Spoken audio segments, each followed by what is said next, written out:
प्रिय दर्शकों, सादर नमस्कार। वैदिक मीडिया के ज्योतिष विमर्श कार्यक्रम में आपका हार्दिक स्वागत है। मैं हूं आचार्य चंद्रधर मिश्र। कन्याओं के विवाह संस्कार को लेकर के बड़ी समस्या है। पूर्व काल में कम आयु की कन्या का विवाह कर दिया जाता था और तब ऐसी स्थिति नहीं थी कि कन्याओं के रूप, सौंदर्य, शिक्षा, दीक्षा, कारोबार, उनका करियर, ये सब विवाह के समय देखा जाता रहा हो। कई बार तो बिना देखे भी माता पिता विवाह संस्कार के लिए वर ढूंढते थे। वर पक्ष के लोग कन्या देखते भी नहीं थे। कुल, गोत्र इत्यादि देख करके विवाह संस्कार संपन्न कर देते थे। गृहस्थी भी सुचारू रूप से चलती थी।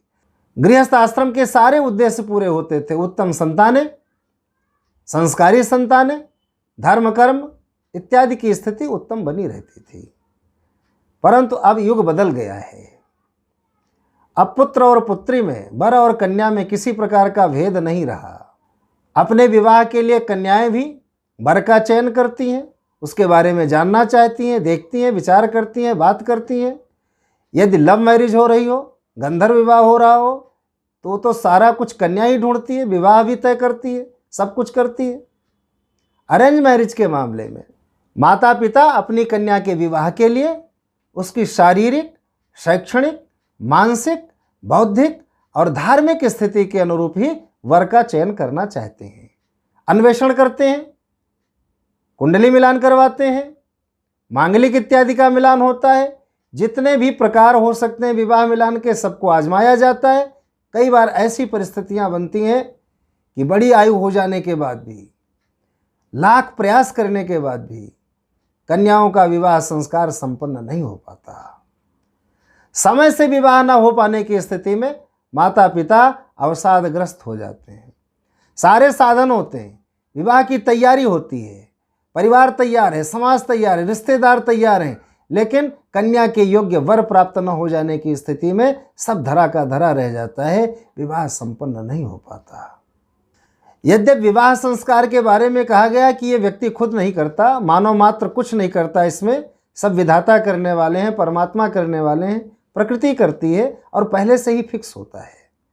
फिर भी हम अपने बुद्धि का प्रयोग करते हैं, प्रयास करते हैं और निराशा हाथ लगती है जब, तो हताश होकर के भाग्य को कोसना आरंभ कर देते हैं। और आजकल ये भी देखने को मिल रहा है कि कई कन्याओं का विवाह होता ही नहीं। इसके पीछे कारण क्या है? ज्योतिष शास्त्र में कन्याओं के विवाह प्रतिबंधक योगों की चर्चा की गई है। कन्याओं के विवाह में बाधा होना, विलंब से विवाह होना एक अलग योग है, लेकिन विवाह प्रतिबंधक योग होना, विवाह नहीं होने का जो योग है, वो अत्यंत कठिन होता है। तो विवाह से पूर्व ही विवाह प्रतिबंधक योगों को अगर हम जान जाएं और उन प्रतिबंधक योगों के अनुरूप ही उनके निराकरण के लिए कुछ उपाय कर लें, समाधान कर लें, तो निश्चित ही कन्याओं के विवाह में होने वाली बाधा और विलंब नहीं होगा, समय से विवाह हो जाएगा। तो कन्याओं की जन्म पत्रिका में वे प्रतिबंधक योग कौन है जो विवाह में बाधा पहुंचाते हैं? संक्षेप में उन पर चर्चा करते हैं। किसी कन्या की कुंडली में 7वें स्थान में शनि और 4थे स्थान में मंगल स्थित हो तो विवाह होने में बहुत बाधा होगी। यह प्रतिबंधक योग है। कन्या की कुंडली में 7वें स्थान में मंगल बैठा हो और उस पर शनि की दृष्टि हो तो ये जानना चाहिए कि इसका विवाह बहुत विलंब से होगा। हम जानते हैं कन्या की कुंडली में 7वां स्थान पति का स्थान होता है। अब 7वें स्थान पर अगर शनि की दृष्टि हो, कहीं भी बैठा हुआ शनि 7वें स्थान पर दृष्टि डालता हो तो विवाह में बहुत विलंब होता है। किसी कन्या की कुंडली में सूर्य, मंगल और बुध लग्न में स्थित हो और गुरु 12वें स्थान में स्थित हो तो उस कन्या का विवाह की अवस्था निकल जाने के उपरांत बड़ी आयु में विवाह होना संभव हो पाता है। इन योगों के अतिरिक्त अनेक प्रकार के योग हैं। मांगलिक तो है ही, उसके अतिरिक्त और भी कई योग हैं जो विवाह में बाधा पहुंचाते हैं, प्रतिबंध लगाते हैं और विवाह के उपरांत भी पति के सुख में कमी करते हैं। गृहस्थ जीवन सुखी नहीं चलता, सुचारू रूप से नहीं चलता, इस प्रकार के जो योग हैं जो किसी कन्या की कुंडली में कुफल देते हैं, उनको पहले से जानकर उनका निदान कर लेना चाहिए।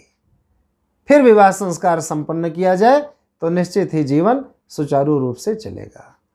कन्या के विवाह में बाधाएं आ रही हों, किसी प्रकार का प्रतिबंध हो, कुंडली में कुछ नकारात्मक योग हो, उन सब के बारे में जानने के लिए आप मुझे नीचे दिए गए नंबर पर व्हाट्सएप मैसेज करें, मुझसे संपर्क कर सकते हैं, सलाह ले सकते हैं। देखते रहिए वैदिक मीडिया। लाइक, शेयर और सब्सक्राइब अवश्य करें। आपका बहुत बहुत धन्यवाद। सादर नमस्कार।